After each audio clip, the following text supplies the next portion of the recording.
Hi students, my self Manish Kumar from Jaipur. तो सबसे पहले आप सबका वेलकम है अपने channel tricky chemistry by Manish sir में। तो आज अपन जो क्लास है उसमें पढ़ने वाले हैं विद्युत अपघटनी सेल और विद्युत अपघटन जो उसके नियमों के बारे में, ठीक है। और जो विद्युत अपघटनी सेल है उनमें जो रासायनिक अभिक्रिया होती है, जैसे विद्युत अपघटनी सेल और विद्युत रासायनिक सेल, दो प्रकार के सेल आपको जो चैप्टर की स्टार्टिंग थी उसके अंदर बताए थे। इनके अंदर अंतर आपको बताया गया था, क्या अंतर इनके अंदर होता है, ठीक है। तो आज पहला जो टॉपिक होगा वो होगा विद्युत अपघटनी सेल और दूसरा जो टॉपिक होगा वो होगा विद्युत अपघटन के नियम, ठीक है। तो विद्युत अपघटन के जो नियम है उनको ही एग्जाम में फैराडे के नियमों से या फैराडे के जो नियम है उनके नाम से जाना जाता है। तो एग्जाम में फैराडे के नियम के नाम से पूछ सकते हैं, विद्युत अपघटन के नियम से भी पूछ सकते हैं, ठीक है। तो आज अपन जो क्लास स्टार्ट कर रहे हैं उसमें आप जो क्लास है उसमें रेगुलर बने रहें, आप क्लास को बीच में छोड़कर न जाएं, जिससे कि आपको वीडियो जो है उसमें दी गई पूरी जानकारी प्राप्त हो सके। आपको वीडियोज अगर अच्छे लग रहे हो तो आप लाइक कीजिए और कमेंट कीजिए, ठीक है। तो देखिए, सबसे पहले अपन पढ़ रहे हैं आज विद्युत अपघटनी सेल। विद्युत अपघटनी सेलों के लिए बताया था आपको कि वे सेल जो विद्युत ऊर्जा को रासायनिक ऊर्जा में बदलते हैं, ठीक है। जैसे इसके लिए भी बता रखा आपको, अगर कोई भी स्टूडेंट पहली बार आज वीडियो देख रहे हैं तो वो पहले जो क्लास आपको दी गई है उनमें आप इनको देख सकते हैं। इसमें क्या होता है, NaCl जो है ना, NaCl अगर एक लवण अपने पास दे रखा हो तो हमेशा विद्युत अपघटनी सेल बनता है। दो लवण अगर दे रखे हो तो अपने पास सेल बनता है विद्युत रासायनिक सेल। यहाँ पर जो मैंने L लिखा है, L उसका मतलब है लिक्विड, मतलब गलित अवस्था। कौन सी अवस्था है? गलित अवस्था। इसका मतलब ये भी कौन सी अवस्था में है? गलित अवस्था में है।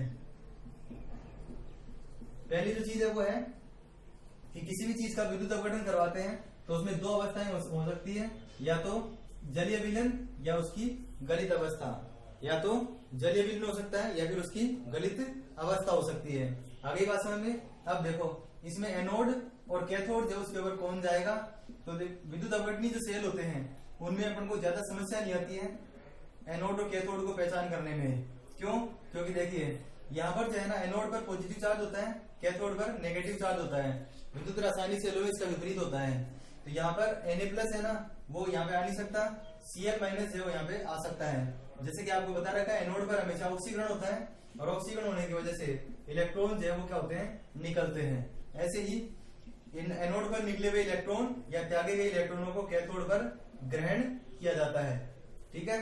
तो देखो, अगर आपसे पूछे कि गलित NaCl का विद्युत अपघटन कराने पर, गलित NaCl का विद्युत अपघटन कराने पर क्या प्राप्त होगा, तो आपका आंसर जो होगा वो होगा एनोड पर क्लोरीन गैस मुक्त होगी और कैथोड जो उसके ऊपर सोडियम धातु प्राप्त होगा, ठीक है। लेकिन अगर इसी चीज को आपसे चेंज करके बोल दिया जाए कि NaCl है ना, NaCl उसको किसमें बोला गया है, जल में बोला गया, जल में। इसका मतलब बनेंगे तो वही Na+ और Cl-, लेकिन विलयन कौन सा होगा, जलीय। इसका मतलब इसके अंदर जल भी उपस्थित होगा, और जल उपस्थित होगा तो अपने पास क्या बनेंगे, H+ और OH-। अब एनोड और कैथोड की रिएक्शन लिखे, अगर अब लिखे एनोड और कैथोड पर, तो देखिए एनोड पे पॉजिटिव चार्ज है, इसका मतलब Cl अभी भी जाएगा यहीं पे, तो Cl- हाफ Cl2 बदल जाएगा और प्लस इलेक्ट्रॉन। कैथोड की रिएक्शन लिखे, अगर कैथोड की, किसकी, कैथोड की रिएक्शन अगर लिखे तो कैथोड पर देखो क्या होगा, अगर ये नीचे वाले दोनों नहीं होते तो अपन क्या बोलते हैं, इसकी जैसे Na+ को यहाँ पे भेज देते हैं। अब Na+ को भेज देंगे तो ये दोनों बच जाएंगे, इन दोनों का यूज ही नहीं हो पाएगा। इसलिए अपन क्या करेंगे, इन दोनों में से डिसाइड करेंगे कि यहाँ पे कौन आएगा। तो देखो कैथोड में माइनस है, इसलिए OH- तो यहाँ पे आ नहीं सकता, कौन आएगा, H+। तो H+ इस इलेक्ट्रॉन को ग्रहण कर लेगा और किसमें चेंज हो जाएगा, हाफ H2 में। अब देखो क्या बचा यहाँ पर, बचा Na+ और OH-। तो सेल में जो Na+ और OH- आपस में रिएक्शन करके क्या बना देंगे, NaOH। NaOH ठोस अवस्था में। तो देखो ये बहुत ही ज्यादा इंपॉर्टेंट क्वेश्चन है, आपसे क्वेश्चन पूछा जाता है कि गलित NaCl के विद्युत अपघटन से क्या प्राप्त होगा, तो आपका आंसर होगा कैथोड पर सोडियम धातु और एनोड पर क्लोरीन गैस।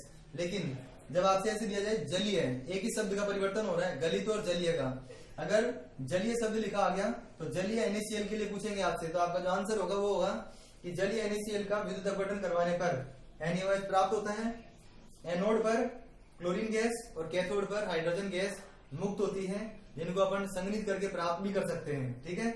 तो ये ध्यान रखना, इस शब्द जो है वो गलित लिखा हुआ है या जलीय लिखा हुआ है। अगर जलीय लिखा हुआ है तो ये तीन उत्पाद आपको यहाँ पर दिखाई दे रहे हैं। इसी क्वेश्चन को ऐसे भी पूछा हुआ है कि जलीय NaCl के विद्युत अपघटन से, जलीय NaCl के विद्युत अपघटन से प्राप्त सह उत्पाद कौन से होते हैं? प्राप्त सह उत्पाद, ठीक है।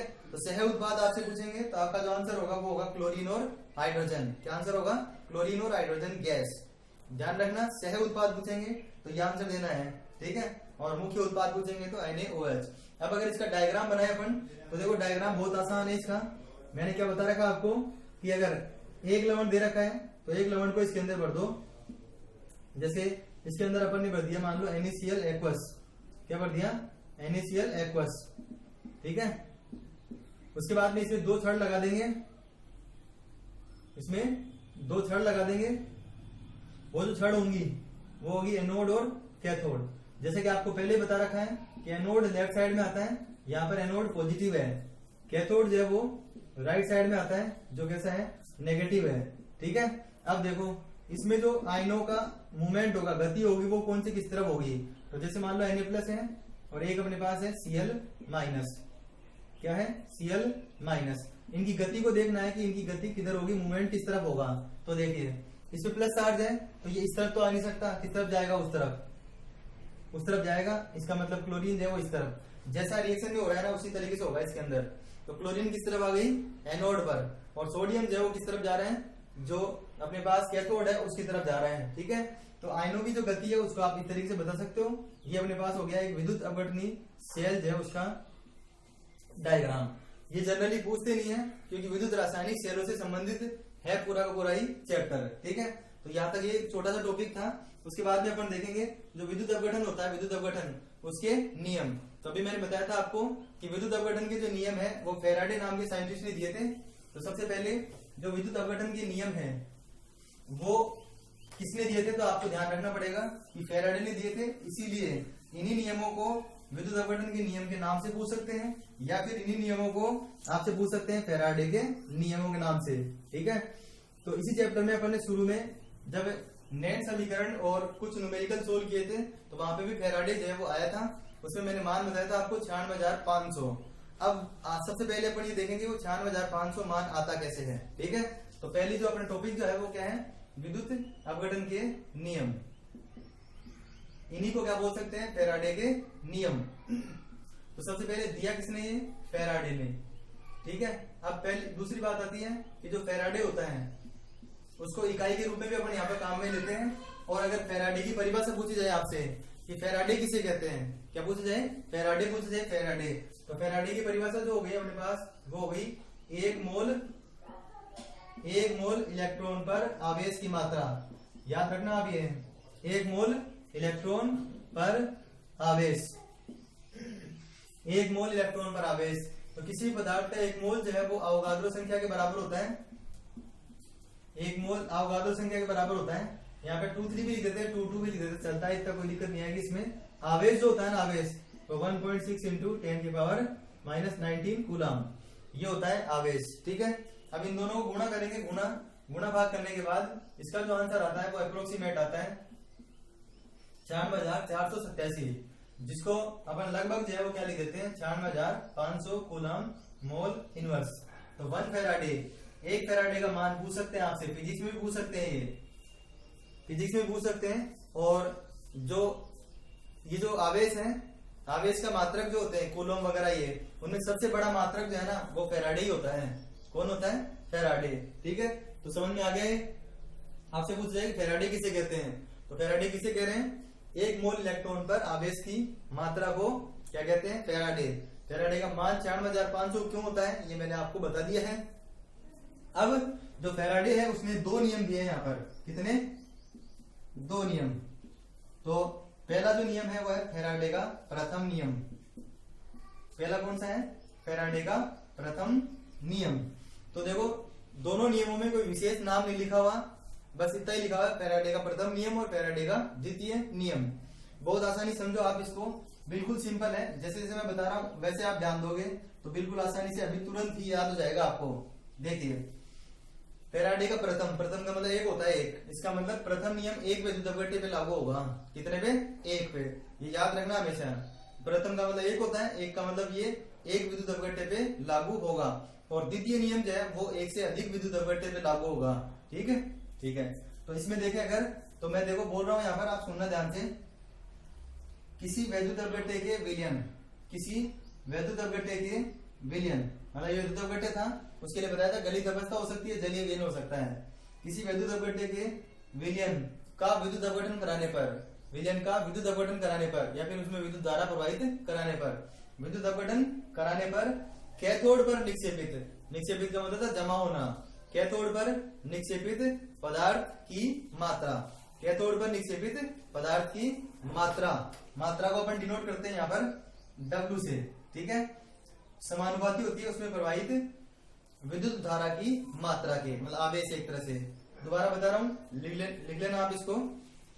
किसी वैद्युत अपघट्य के विलयन में, किसी वैद्युत अपघट्य के विलयन में विद्युत धारा प्रवाहित कराने पर या वैद्युत अपघट्य के विलयन का विद्युत अपघटन कराने पर कैथोड पर निक्षेपित पदार्थ की मात्रा W। ठीक है, अपन चाहे तो इसको स्मॉल m भी लिख सकते हैं। राजस्थान बोर्ड की बुक में अभी स्मॉल m लिखा हुआ है, इसको आप कंफ्यूज ना हो, ये सही है, बिल्कुल कोई दिक्कत नहीं। मात्रा का मतलब वेट होता है उसका, मात्रा उसमें प्रवाहित विद्युत धारा की मात्रा के, या जो विद्युत धारा की मात्रा जो होती है उसके समानुपाती होती है।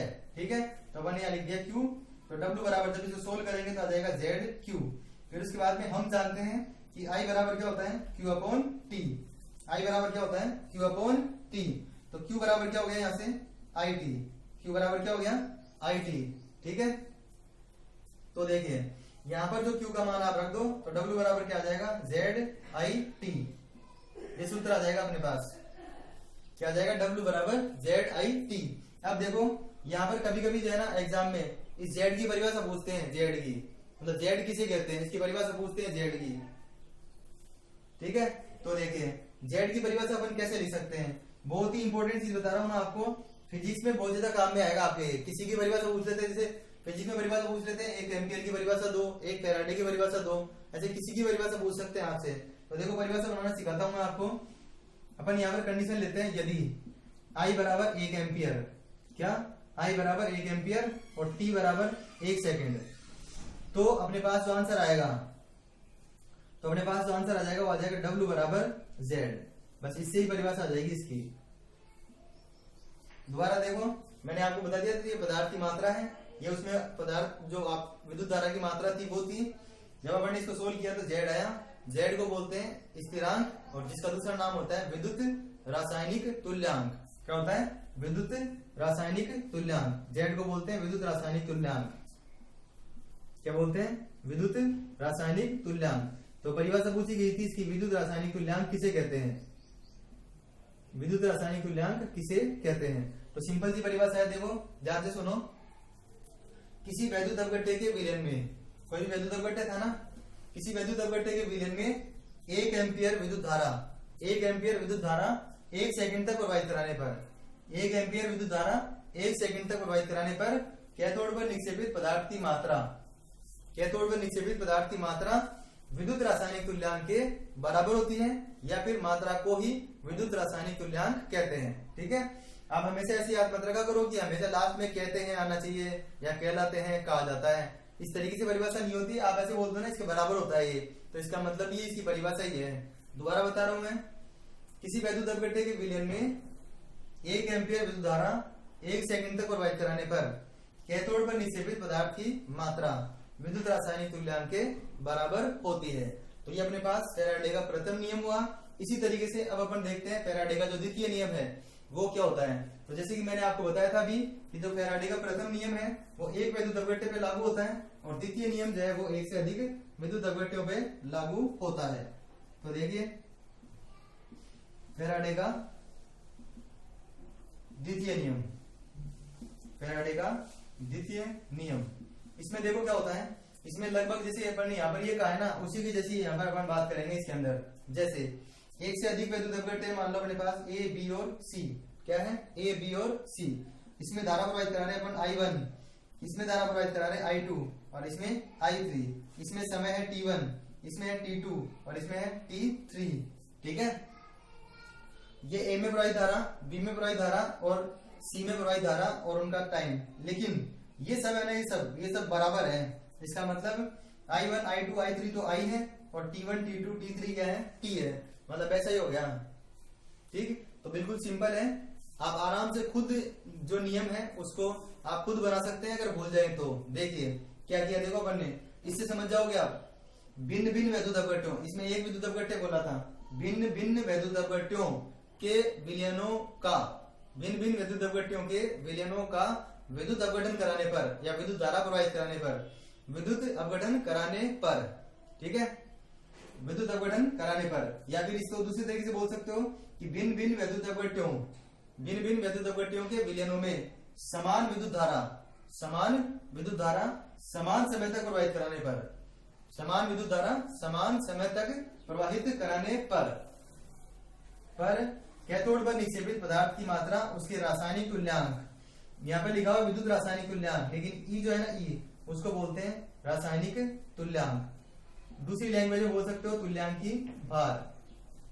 ठीक है, भिन्न भिन्न वैद्युत अपघट्यों के विलयनों में समान विद्युत धारा समान समय तक प्रवाहित कराने पर कैथोड पर निक्षेपित पदार्थ की मात्रा उनके या पदार्थों की मात्रा उनके रासायनिक तुल्यांकों के समानुपाती होती है। ठीक है, उसके बाद में इसको चौथा नंबर का समीकरण दे देते हैं। समीकरण 3 और 4 को देखिए आप, तो समीकरण 3 और 4 से एक निष्कर्ष आ रहा है, समीकरण 3 और 4 से एक रिलेशन आ रहा है अपने पास कि W1/W2 बराबर, इसके अनुसार लेंगे तो क्या आएगा, Z1/Z2, और इसके अनुसार लेंगे तो W और E में क्या संबंध है, समानुपाती का, तो E1/E2, ये सूत्र आ जाएगा अपने पास। ठीक है, तो समीकरण 3 और 4 से ये पता चल रहा है कि विद्युत रासायनिक तुल्यांक, विद्युत रासायनिक तुल्यांक जो है वो रासायनिक तुल्यांक के समानुपाती होता है, इसके ऊपर निर्भर करता है। ठीक है, तो आज मैंने आपको क्या बताया, विद्युत अपघटनी सेल कौन से होते हैं, विद्युत अपघटनी सेलों में तो रासायनिक अभिक्रिया होगी वो, विद्युत अपघटनी सेल का जो नामांकित चित्र होता है वो, फिर विद्युत अपघटन के नियमों में पहले फैराडे की परिभाषा बताई, फिर फैराडे का मान बताया, फिर फैराडे का जो प्रथम नियम है वो बता दिया, फिर फैराडे का द्वितीय नियम है वो बता दिया। अब मैं आपको दो फॉर्मूले बता रहा हूँ जिनसे संबंधित जो नेक्स्ट क्लास होगी उसमें अपन जो है उससे उन फॉर्मूला से संबंधित जो है वो न्यूमेरिकल सोल्व करेंगे। मतलब नेक्स्ट क्लास में अपन फैराडे के जो नियम है उसके न्यूमेरिकल सोल्व करेंगे, उसके लिए आपको ये दो सूत्र जो है वो याद होने चाहिए। ठीक है, इनको नोट करते रहना आप रेगुलर। तो देखो, सबसे पहली बात कि अगर आपसे ऐसे कहा जाए कि किसी भी पदार्थ की मात्रा ज्ञात करनी है, मतलब कैथोड पर या किसी भी इलेक्ट्रोड पर हो, सामान्यतः कैथोड पर जाता है शुद्ध धातु, कैथोड पर निक्षेपित, निक्षेपित का मतलब जमा होने वाला, निक्षेपित पदार्थ की मात्रा, निक्षेपित पदार्थ की मात्रा ज्ञात करनी है। अगर आपको, जैसे मैंने अपन ने इसको W से लिखा है, किसी जगह पे M से भी लिख सकते हैं इसको, कोई फर्क इससे नहीं पड़ने वाला है। ठीक है, तो सूत्र इसका है ITE/NF, ये सूत्र याद रखना है। इसमें मैं बता देता हूं आपको कि I क्या है, T क्या है, E और N और F क्या है। I तो है विद्युत धारा, T है समय और E है उस पदार्थ का द्रव्यमान जिसको अपन आणविक द्रव्यमान या परमाणु द्रव्यमान कह सकते हैं। N है उसमें जो इलेक्ट्रॉन है ना, इलेक्ट्रॉन उनकी संख्या, मतलब इलेक्ट्रॉनों का कितने का स्थानांतरण हो रहा है वो, और F फैराडे है ही। दूसरा जो फॉर्मूला याद रखना है, ये दो फॉर्मूले से नेक्स्ट क्लास जो है वो अपन देखेंगे। तो किसी भी पदार्थ का ऑक्सीकरण, किसी भी पदार्थ का ऑक्सीकरण या अपचयन होने में आवश्यक विद्युत धारा की मात्रा या फिर आवेश ज्ञात करना हो आपको, तो सूत्र जो है वो यहाँ पर है N, E और F। इसमें समझो, इसमें इस N को मैंने बताया इलेक्ट्रॉन की संख्या, लेकिन इसमें जो N है ना, ये है मोल, क्या है, मोलों की संख्या। और मोलों की संख्या वाले सूत्र को आप चेंज करोगे तो दिया गया द्रव्यमान बटा आणविक द्रव्यमान, ऐसे याद रख लो आप इसको, ये सूत्र याद रख लो। ये स्मॉल m क्या है, दिया गया द्रव्यमान, जैसे 5 ग्राम 10 ग्राम 20 ग्राम जितना भी आपको दिया आएगा वो, और ये उसका परमाणु द्रव्यमान हो जाएगा। ये E माइनस इलेक्ट्रॉन है और F क्या है, फैराडे। तो दो सूत्र के ऊपर नेक्स्ट क्लास जो हमारी बेस्ड रहेगी, तो इस क्लास को आप जो है वो सीरियसली लेकर इनके नोट्स बनाते रहिए। आप इसी तरीके से चैनल के साथ बने रहिए। अगर चैनल पे पहली बार आए आप तो चैनल को सब्सक्राइब कर दें और बेल आइकन को प्रेस कर दें, जिससे कि आपके पास सबसे पहले नोटिफिकेशन आ जाए। Thanks for watching.